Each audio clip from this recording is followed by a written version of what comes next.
Hey solos. All right, so you're going to Disney by yourself. Should you stay at Port Orleans Riverside? Well, solo spoiler, if you are looking for kind of like a serene, immersive experience along with the fun of Disney World, and you want to be able to get to and from someplace like Disney Springs really easily, then yeah, Port Orleans Riverside is an excellent option for you. And in this episode, I can't wait to tell you about it.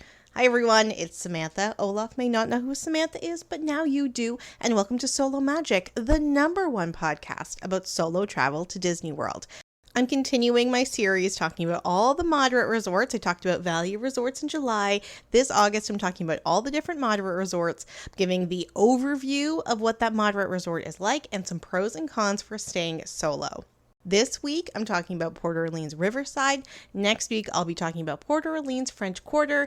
And the week after that, I'll be talking about Coronado Springs. Is Coronado Springs my favorite resort? It is not, but you will learn about why that is. And for some of you, I know Coronado is like such a favorite for you. So you're going to have to stay tuned to hear why. It's not my favorite, but I'm going to be talking about why it's other people's favorite. But we're not talking about that today. We're talking about Port Orleans Riverside, which is definitely, I was going to say, one of my favorites. There's only 4 moderate resorts, so it's definitely in my top 3, I guess I should say. And I can't wait to share all that with you. But before we get into it, just a reminder that I'm on Instagram, Threads, there's a blog on Facebook. You can listen to this on YouTube, iTunes, Spotify, and it is wonderful when you subscribe and share with others and all that stuff.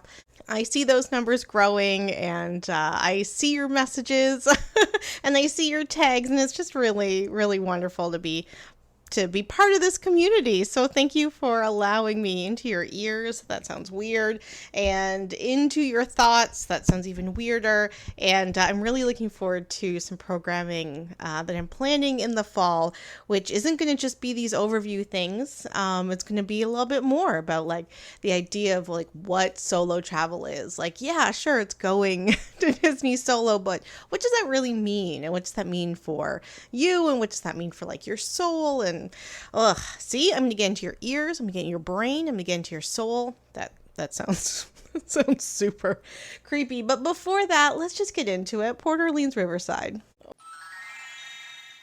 So last week I talked about the Caribbean Beach Resort, and I said something like, if you wanted more textured chill, if you wanted a resort that had more textured chill, then Port Orleans Riverside was a better one for you than Caribbean Beach. And I knew exactly what I was talking about when I said textured chill. So this whole episode is going to be about like describing what I mean by a more textured chill experience, immersive experience at this hotel in comparison to Caribbean Beach, for example. Now, last week, too, when I introduced the Caribbean Beach Resort as one of the moderate resorts, I did a whole overview of what the moderate resorts were like. I'm not going to do that whole thing again, but I'm going to do a brief version. So there are 3.5 different categories of Disney hotels: value, moderate, deluxe, and then deluxe villas. The deluxe villas is like that half category because it's really just the deluxe resorts, but DVC, the Disney Vacation Club version of them, meaning that there's kitchens and all that stuff. We're not talking about those. The value resorts are designed as an economical option for families and groups, and the moderate resorts are designed as an economical option for families, but with additional amenities in comparison to the value resorts. There are 4 moderate resorts: Caribbean Beach, Port Orleans Riverside, Port Orleans French Quarter, and Coronado Springs. We're going to take French Quarter out of it for a second. Caribbean Beach, Riverside, and Coronado Springs are all designed essentially the same. They're all designed in kind of like a big circle. There is a main lobby building with a quick service food court, a gift store, the lobby, and then all of the buildings kind of are in a big circle around a body of water. Port Orleans French Quarter is not set up like that. I'll talk about that next week. Don't worry about that. All of the moderate resorts are themed around a particular geographic area. And so around the circle, it's like the buildings around the circle. So Caribbean Beach is the Caribbean. Port Orleans Riverside is like it used to be called, the original name was Dixieland. We'll talk about that. So like old South Louisiana, we'll talk about that in a second. And Coronado Springs is like post contact Mexico, Southwestern America. There's some problems with that storyline too. I will get back to that. Port Orleans Riverside, what we're going to be talking about today, is giant. It's a very, very big hotel. Don't let that scare you. I'm just saying that there's like, there's a lot. There's a lot there. There's a huge footprint. Port Orleans French Quarter is right next door. It's kind of like an annex of Port Orleans Riverside. You can walk there in like 10 minutes. You can take the boat there. I'll get to that too. But Port Orleans French Quarter is tiny, tiny, tiny. Actually, I think Port Orleans French Quarter, again, we'll talk about that next week, is the smallest hotel out of all of the Disney hotels. But Port Orleans Riverside, which we'll talk about today, is quite big. And like I said, it is set up in that kind of circle way. Then there's the main lobby building, then a body of water. That body of water, though, does have an island on it. I'll talk about that in a second. But around the big body of water are all of the buildings that the hotel rooms are in. Like all of the value and moderate resorts, the hotel rooms are kind of like motel style in that the corridors are on the outside. There are no balconies, and you would get to your 2 or 3 story building where your room is by walking. It's not like a big tower or anything like that. Now, while Caribbean Beach, like it's the same setup, and it's themed after the Caribbean, and the different like neighborhoods are named after different Caribbean islands like Jamaica and Barbados.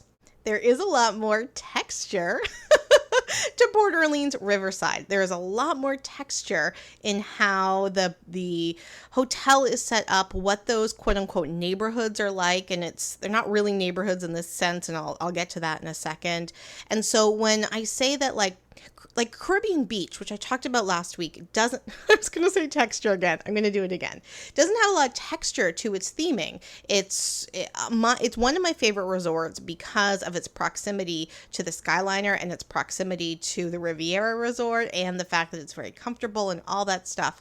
But Port Orleans Riverside, which is set up very similar, has so much more texture to the storyline of the hotel that it really is a really interesting, serene experience. Serene, but also a little problematic. So I feel like I'm talking around it a lot. Let's just get into it. All right, so about 25 years ago, Port Orleans Riverside changed its name to Port Orleans Riverside. Before that, it was the Dixie Landings, and it was meant to represent like antebellum South along the Mississippi River. And the idea was that, because like I said, it's a big kind of circle of rooms, but it's a circle with a little tail to it. So there's like a part that goes a little bit further than that circle. And the idea was the closer that you got to the city, which was Port Orleans French Quarter, the closer you got to that hotel, the more money that the people at like this fake town would have, and therefore the houses would get bigger. So when you are at the lobby and you go left, all of the buildings in that area are very like swamp-like. And then as you move closer, as you go through this big circle with this big tail, the buildings get a lot more like they got fancier rather than making it look like they are built out of like wood. Now all of a sudden there's some brick, and now rather than just brick there's some gabling, and rather than just gabling it's now not just brown but also white. And then by the time you get to the end of the hotel, like that little bit of a tail in that circle, the houses look like big white houses with big pillars. This is what it really looks like. It looks like the progression. Ooh, I don't like that word. I don't like this whole storyline. Now, I'm just saying this. Look, I don't like this storyline. It is problematic. It feels problematic, but sometimes I just put my like little history, politics, hat, soul, brain aside and just kind of enjoy it for what it is. If you are able to do that, if you have the privilege to be able to do that, then that's great. So, but I just feel like I need to like share this history before I talk about the rest of the resort, because is such a prominent storyline that never really gets talked about.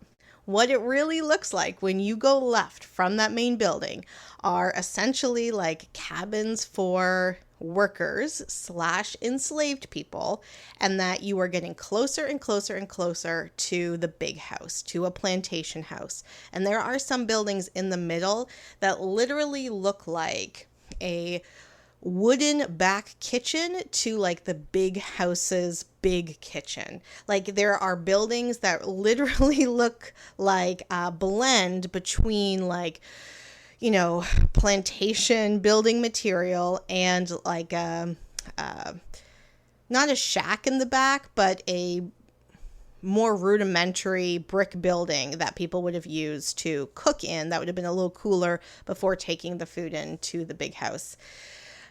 If you think I'm exaggerating, I'm definitely not. Like, people will actually get married in front of those big white buildings because they do look like plantation houses, 100%. And those initial buildings, they definitely look like workers' houses slash houses for enslaved people. And then there is like a moneyed progression upwards. Now, again, the idea was people, you know, when they built the resort and when they rebranded, they were like, no, I don't know how anybody would see that. The fact is, like, the closer you get to New Orleans, that like the more money people would have. So like the buildings that just look like they're kind of like shacks, those are just like bayou homes. That's totally fine. I don't know what you're talking about. It's just like a closer progression to the city. And like, sure, you can tell that. But when you are there, and if you are going in with like a political history hat on, you'll see what I see. Now, here's the thing. I'm not saying don't go there. I go there. I really enjoy it. But there is that element of the history that does feel icky. And I can't not talk about it. I can't not talk about that because I don't think it gets talked about enough. Now, here's the thing. It is such a deep embedded storyline in the hotel that it really threads its way through everything. It threads its way through the foliage, the landscaping, the room design, the building design, all of that. And that's actually kind of nice. Not like the history part of it, but the immersive part of it. Because when you are staying at the building that's closest to the lobby, which I should say are the preferred rooms, like the rooms that you can upgrade to because it is the closest to the main building, those rooms have furnishings in them that definitely feel like down in the bayou, and like it's very cool. It's very immersive. The like I said, the foliage is big. It's kind of messy. All the different quiet pools, because you know I love a quiet pool. There are 5 different pools throughout the resort. We'll talk about that in a second. And they are all like buried, like deep within these areas. And so it really does feel like you're kind of going into the bayou to be able to like swim in this nice little kind of hidden water spot. Of course, there's no alligators in it, and it's not actually a swamp. It's a nice chlorinated pool. The quiet pools, for example, that are closer to like the main house, like style buildings, don't have that kind of foliage around it because the idea is that it's a more of an estate. And so the pools are just kind of out in the open. So it's really interesting the way that is like threaded through. And when I stayed in one of the preferred rooms, the rooms that are closest to like the bayou theme, they had things like Lewis from Princess and the Frog. Like there were all these touches there. The Firefly, like all of those characters were very much like in the decorations of the room. And then when I've stayed in rooms that are closer to like the big house, there's a lot more pictures of like Charlotte and her dad, Big Daddy from Princess and the Frog, because again, that represents like the bayou family versus the like city family.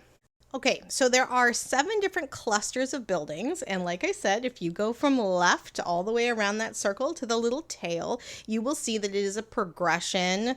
I don't know if I love that word, but I'm going to keep using it. It's a progression through like bayou living to more kind of stately living. And when I say cluster, I mean that because like the Bayou cluster has 5 buildings in it, but the cluster where like the big house, stately houses cluster only has 1 building in it, but there's a lot of like twists and turns in that building. So there's like a lot of different rooms there.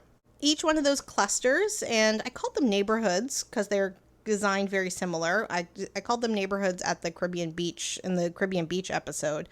They all have a similar theming. So all of the buildings have that similar theming. The landscaping has that similar theming. And there is a quiet pool that's tucked in there. None of the quiet pools have additional things like food or beverage. It's just one small little quiet pool. And I'll tell you something, those are quiet pools. It is very hard pressed to actually like ever get to one of those pools and it's like full of people. So definitely take use of that. In fact, one time I got up and I was staying in one of the preferred rooms, one of the Bayou rooms, and I woke up with a bit of a headache. And I like woke up, I went and I just got something to eat really quickly because I was close to the main building.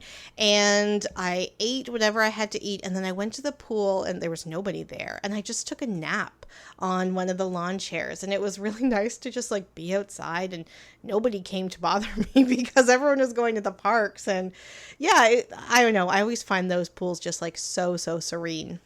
So back to the cluster of buildings. They are buildings that are 2 or 3 stories. You kind of, wind your way through to find the right number and the right room and all of that stuff.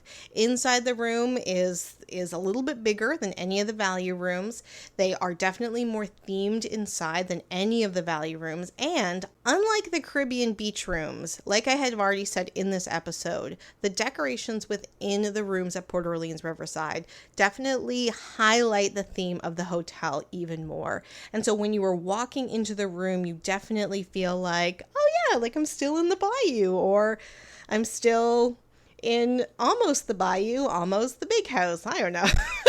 You definitely feel that theme going through. And as someone that really likes immersive experiences, I really like that. I really like the fact that when you walk into the room, it does feel different and it feels like you are in a room in that particular environment that you had just walked through. Now, interestingly, none of these neighborhoods are really named. I say that interestingly because of that history that I was referring to and the fact that at Caribbean Beach and at Coronado, all those little neighborhoods are named. If you want to kind of think about what kind of section you might want to be in, you can go to the Disney map and like zoom in and you get to see the different like numbers of the buildings, and that's how they assign you.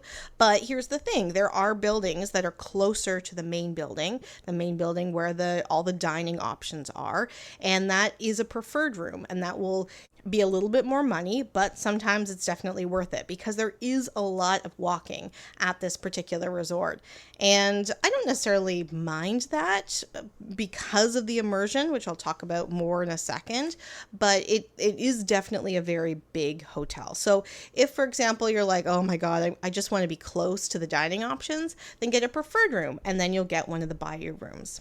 Now, the very fanciest of the fancy buildings, the one that essentially looks like a plantation house that people get married in front of, all of that stuff.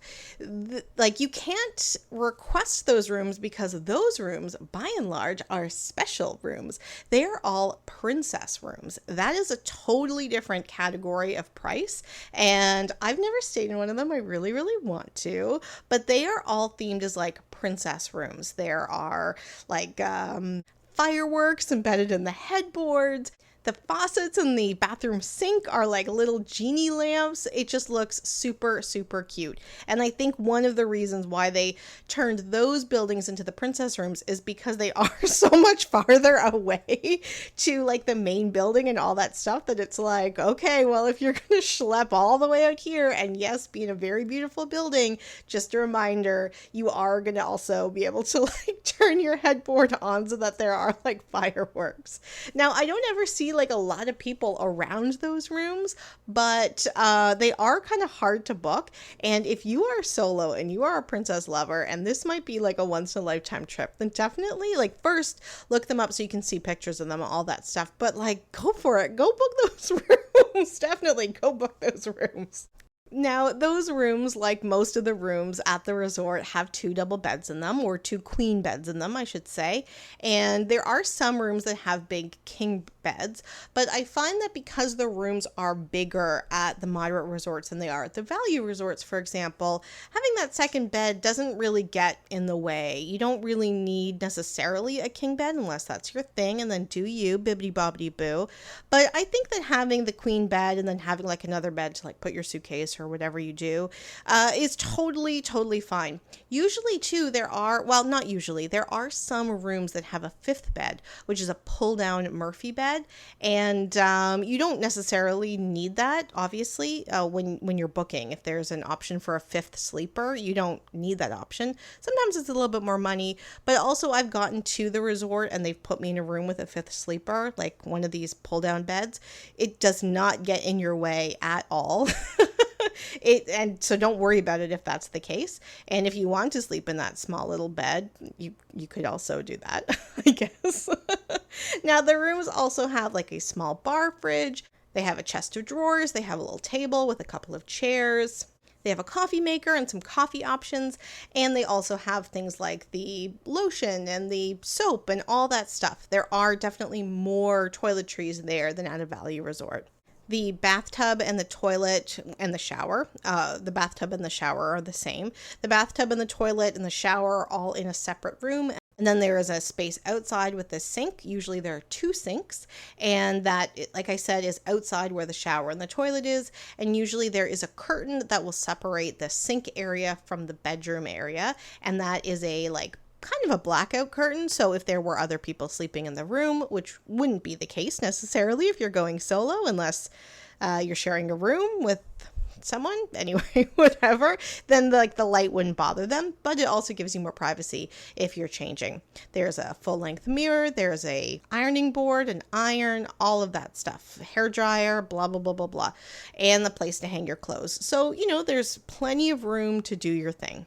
And none of that changes depending on which area of the hotel that you're staying in, whether you're staying in one of the bayou rooms, the preferred rooms, the closest to the building, or one of the more stately rooms on the other side of the hotel. None of that changes. What changes inside the room are those decorations, or the characters that are featured in the decorations.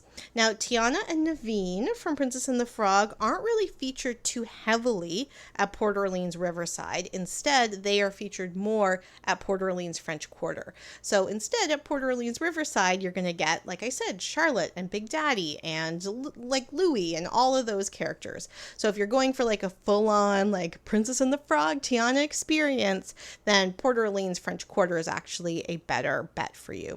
But it's actually not that far away from Port Orleans Riverside. And usually Port Orleans Riverside is cheaper than Port Orleans French Quarter. So you can always walk over there and get some selfies. Okay, enough about the rooms. Let's talk about the public spaces. So there is a main building, like I said, the lobby building that has the lobby, a gift store, and it also has the main quick service restaurant. The quick service restaurant is good. There are definitely a lot more options than you'd get at a value resort. There's usually a few options that are a little bit more adult.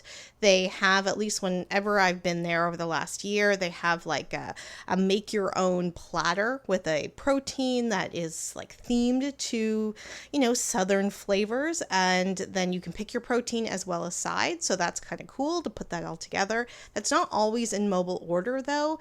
So if you look at mobile order, you'll see kind of standard food. But if you go and look around, then you'll be able to actually see the different options that are available. They also have a cooler where you can get alcoholic drinks as well as salads and all that stuff. And then there's a big seating area. I don't really love that seating area. I find it not characterless. It definitely has character, but I find it very big. I don't know. I don't love that particular seating area, but there's also places to eat outside, which are kind of nice, especially because the sunsets at Port Orleans Riverside is just beautiful, and I'll talk about that in a second. In that main building is also a restaurant, a sit-down restaurant. That's the really great thing about moderate resorts. They always have an additional food option along with a quick service. And at Port Orleans Riverside, that is a sit-down restaurant called Boatwright's Dining Hall. And it is not family style. It's not buffet. It is just a la carte off a menu.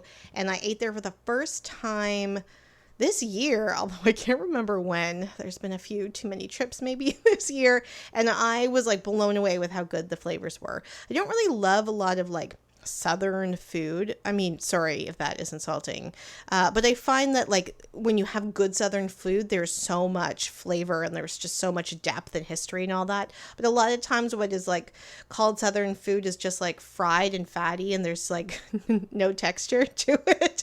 That's the name of this episode, just textures. But no, when I was at Boatwright's, I found that the flavors were really, really great. And like, look, if you are a Southern food connoisseur, you might disagree with me, but as a Canadian, I was really impressed with the flavors at Boatwright's, and I would definitely go back. So the quick service restaurant is actually called the Riverside Mill, and there's like a fake like mill outside, and then Boatwright's itself is like the inside of a Boatwright's.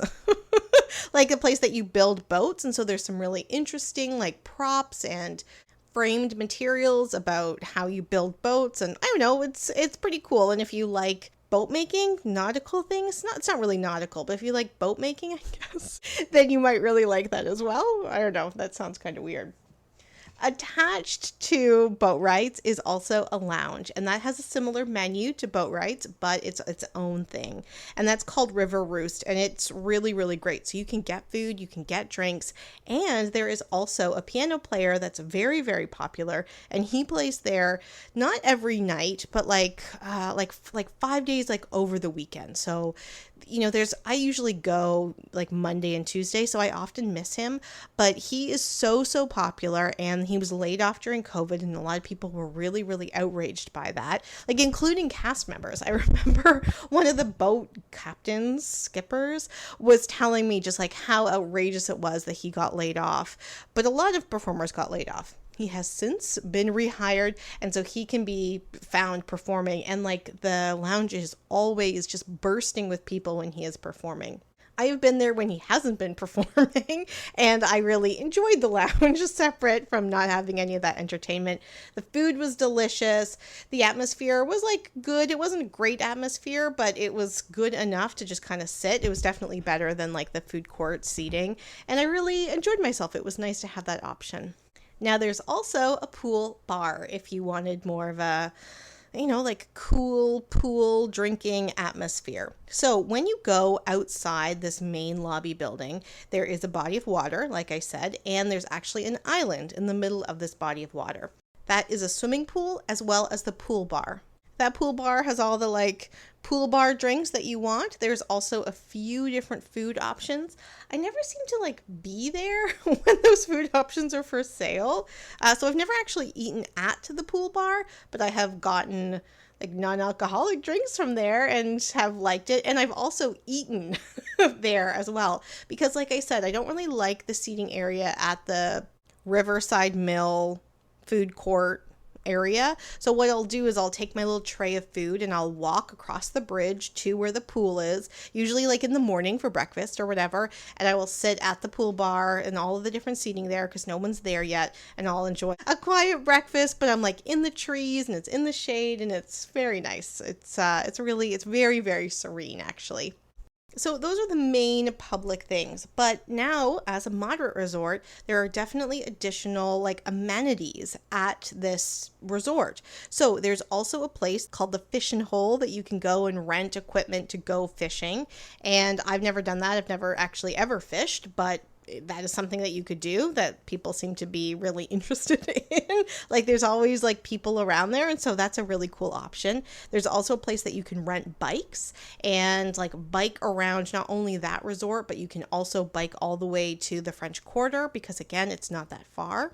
I haven't rented a bike from Port Orleans Riverside, but I have rented a bike at Fort Wilderness a few years ago, and that was like really cool to be able to kind of bike around. There are single bikes, and there's also Surrey bikes, which are like 2-seaters, and of course, as a solo, wouldn't necessarily be using that bike, but there are a couple of those options. At nighttime, there's also a horse and carriage ride that you can book and go on. And as a solo, like that might not be particularly economical for you, but it's kind of a cool option if you wanted to see the resort in a different light, different like elevation, because you'd be in a horse and carriage. The other thing that Port Orleans has just around the same place where you would get the horse and carriage or rent a bike is the boat dock, the marina. And Port Orleans Riverside and Port Orleans French Quarter have a boat that go in between the resorts but also go to Disney Springs. And that is excellent. I love a Disney boat, and I love the fact that you can get to Disney Springs in this like really quiet, chill way. And especially when you're going at night, you go through like the waterways where there are hardly any lights, and it's just so cool. It's just really, really cool. Plus, when you're on your way to Disney Springs, you will pass the Sarasota Springs, which is a Disney vacation club. They have some tree houses, and you'll pass all of those rooms, and that's kind of cool to like look in. I've never actually seen anybody in those rooms, but you can still look in. Interesting thing about those tree houses, those weren't actually built by Disney. They were part of a like different hotel campsite. I want to say something like the Boy Scouts or the Salvation Army, something like that. And then Disney bought that property, and then they made those tree houses Disney tree houses. But anyway, it'd be cool to stay in one of them, but there's just something about them that I'm like, it would be cool, but I also feel as though they are not quite Disney. They are very, very cool to pass though in the boat. And it's one of the reasons why I like to take the boat to Disney Springs. Now, if you are sporty and you like to go jogging, then because Port Orleans Riverside is so big, it has a really great footprint for you to be able to jog around. Plus, like I've said a few times, Port Orleans French Quarter is like a mile, not even. It's like a half a mile away, and it's not a covered walk, so sometimes it can be very hot, and it might just be easier for you to wait for the boat. But if you're, I'm talking about jogging. If you were jogging, then just like jog away. It's very easy to get there and to be able to now like look around that resort. Vice versa as well from French Quarter. You can just walk around to Port Orleans. And when I talk about French Quarter next week, I'll talk about some things that you might actually want to go and walk over for. So definitely think of them as like two parts of the same hotel. And it might seem like too much to go and explore that other hotel. You know, you're like, oh God, I want to walk 10-15 minutes to another hotel. I'm at this hotel. That's enough walking. If you are going to Disney and you aren't spending a lot of time in the parks, it is definitely an area. Like if you were staying at that hotel, if you're staying at Riverside, you can definitely spend a whole day going between the two hotels, hanging out at the quiet pools, #quiet pools, enjoying the entertainment at night that both of those hotels offer, and just taking the boat to Disney Springs. Like that is an excellent, excellent day. And when I am staying at Riverside, I've stayed at Riverside way more than French Quarter, I definitely like plan that into my day to just really enjoy the resort. One last thing before we get to pros and cons is other transportation options. So like I said, Port Orleans Riverside has the boat. That's excellent, always excellent. But how about the buses to and from the parks? I haven't talked about traveling to and from the parks at all. Well, like most of the resorts, the buses are the main way that you would get to and from the parks. And like at Caribbean Beach and at Coronado, there are different spots around the resort where you can catch the buses. And it's one location where you would then catch the bus to any of the parks. So the value resorts, for example, you go to one location and then you stand in the appropriate line for that park's bus. But here you would just go to a covered area, which is excellent, and wait for the bus that you want to be able to go to the park that you want. There are 4 different places that you can catch the bus. And so they are all, a little bit closer, a little bit further to the different rooms. And these buses don't necessarily share the same route as Port Orleans French Quarter. So don't necessarily think that you're also going there to pick up, unless there's some sort of like emergency or whatever. But normally it's just those 4 bus stops. So these 4 bus stops are all kind of located on the outside of the rooms, and you go to the one that you are closest to, and it will drop you off and pick you up and all that stuff. I talked about that a little bit on the transportation episode, so you can go back and listen to that as well. And it's kind of far. When you get on the bus, you probably are going to be stopping at other places before you get off where you need to get off. But whatever, I don't know. It's not too bad. It's not necessarily as bad as like one area. The problem, though, I should say, at night when you were getting off, like you can get off close to your room, or you can get like dropped off closest to the food and the gift store, which is what you might want. And there's been a couple times where I've gone with my mother and I'm like, you get off here, go to the room, pass out, and then I'll do another loop around to get to the gift store, get some bottles of water, go get something to eat, and then I will come back to the room. That's also why it's better to go solo. You don't need to get stuff for two, but there is that kind of option to be able to get dropped off somewhere where you can go get what you need before you go to the room. But it's far. It's definitely a lot of walking. And if that is something that you're already like not interested in, then, well, maybe look at a different resort, but also just book a preferred room. Book one of the rooms that are the closest to that main building. Okay, so some pros and cons if you're staying solo. Let's start with cons. Let's get that out of the way. Number one is that very last thing I talked about. The fact is, it is a very, very big resort, and especially at the end of the night, your room is not necessarily close to where food is. And so just kind of like think about whether or not that's something that you want. Another con, like I started the episode with, if you give an overview of the resort, it's problematic. If you look at the resort from a bird's eye storytelling view, it's problematic. That might not be something that bothers you. And like, look, I kind of put that aside in a different corner of my brain that I try not to process when I am there. But if, for example, that is a history that is something that's really visceral to you, then maybe that's not the best resort. And maybe you want to go and just like check it out beforehand. Like maybe stay at Port Orleans French Quarter and then walk over, take the boat over to Riverside and see if I've charged it with too much politics. Other than those two things, the size and maybe a history that gets your antenna, kind of going, I don't really see other cons for it.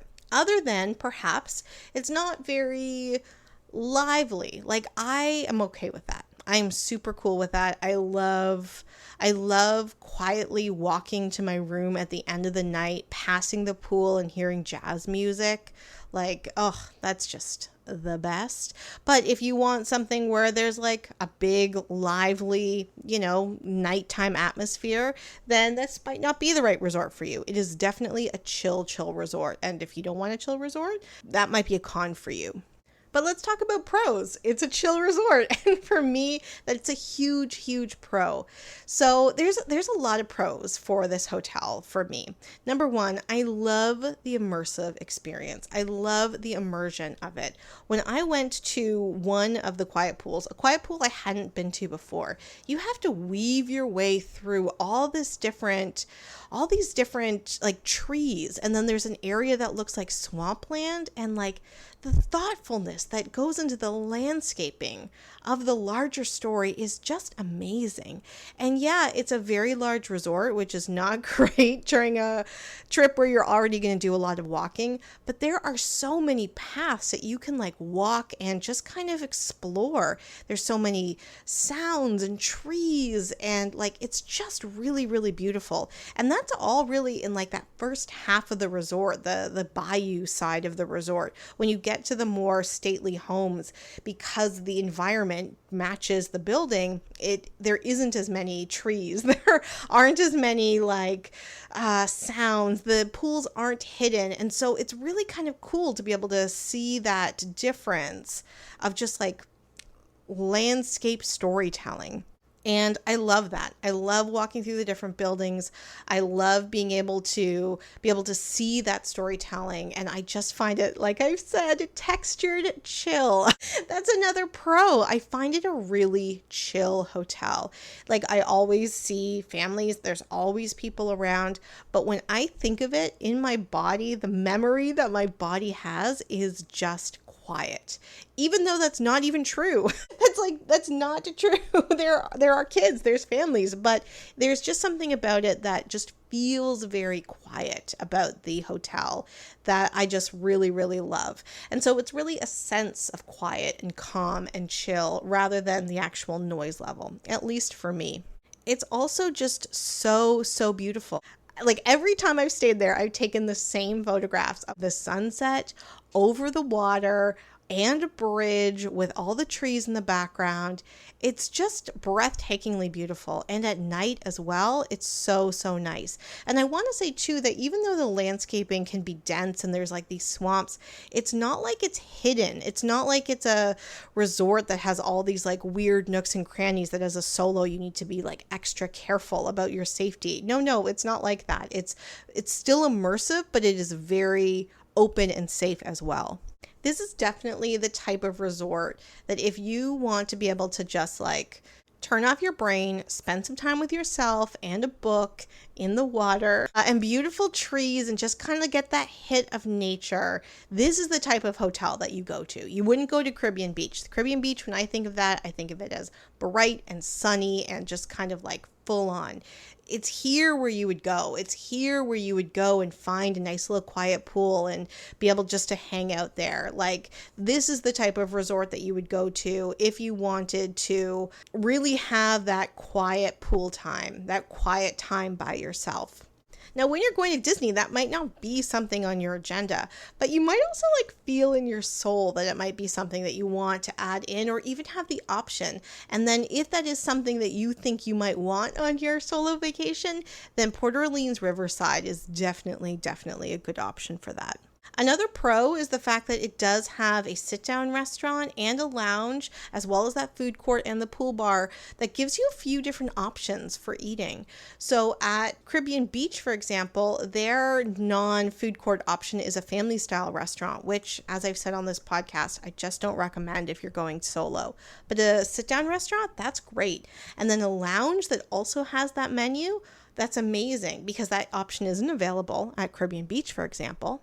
I did an episode on like lounges and bars being the secret of solo travel. If you want to be able to have like some fancy food, but you don't want the commitment, or maybe you're kind of intimidated to eat alone in a full restaurant. You shouldn't be, by the way. You shouldn't be. But if you are, then the lounge option is really, really great for being able to have some of that food, but maybe not in a space that's like big and potentially intimidating as a restaurant.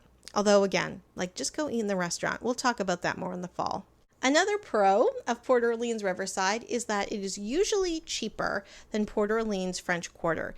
It is usually like Port Orleans Riverside and Coronado are usually the two cheaper of the 4 moderate resorts. And one of the reasons why Port Orleans Riverside is a little bit cheaper, especially in comparison to French Quarter, is that there's just a lot of rooms.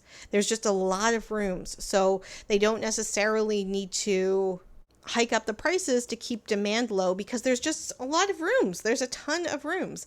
So don't think that just because it's a little bit cheaper, it's like lesser quality. There is just really, really something charming about Port Orleans Riverside.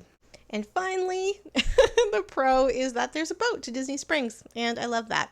So that is the overview, the cons, the pros of Port Orleans Riverside. It's a hotel that I love a lot, despite, as you can tell from this episode, having a history that I'm always kind of like a little bit dubious about. But if you don't look at the overview and you just look at what's in front of you, it is really, really beautiful. The cast members have always been great, and I've always just felt so serene at that hotel, and I've always really enjoyed it. Is it very big? Yes. If you're going on like one trip as a solo, you might find that like being there swallows up your time. And in that case, maybe Caribbean Beach is a better option for you. However, if you are going because you also just need some peace and calm in your soul, then definitely know that you can get that at Riverside. All right. Well, I think that is it. No more quasi history lesson for today. But next week, I'm going to talk about the sister resort, Port Orleans French Quarter. Make sure you listen to that because I definitely also think a pro of Riverside is the fact that French Quarter is so close. And that is a really cool experience as well. So definitely listen to that episode as the sister to this one. And until then, everyone, bye. Hey Solos, it's Samantha. I hope you like this episode and all the episodes of Disney Solo Magic, the podcast about the magic of going to Disney World solo. Just a reminder to subscribe, to rate, review, to comment, to share, so that other people can learn about the magic of going to Disney World solo. Also, connect with me on social media. You can find me on Instagram, on Threads, on Facebook, and on the blog disneysolomagic.blogspot.com. On Instagram, I am Disney_solo_magic_podcast, as well as on Threads, Disney_solo_magic_podcast.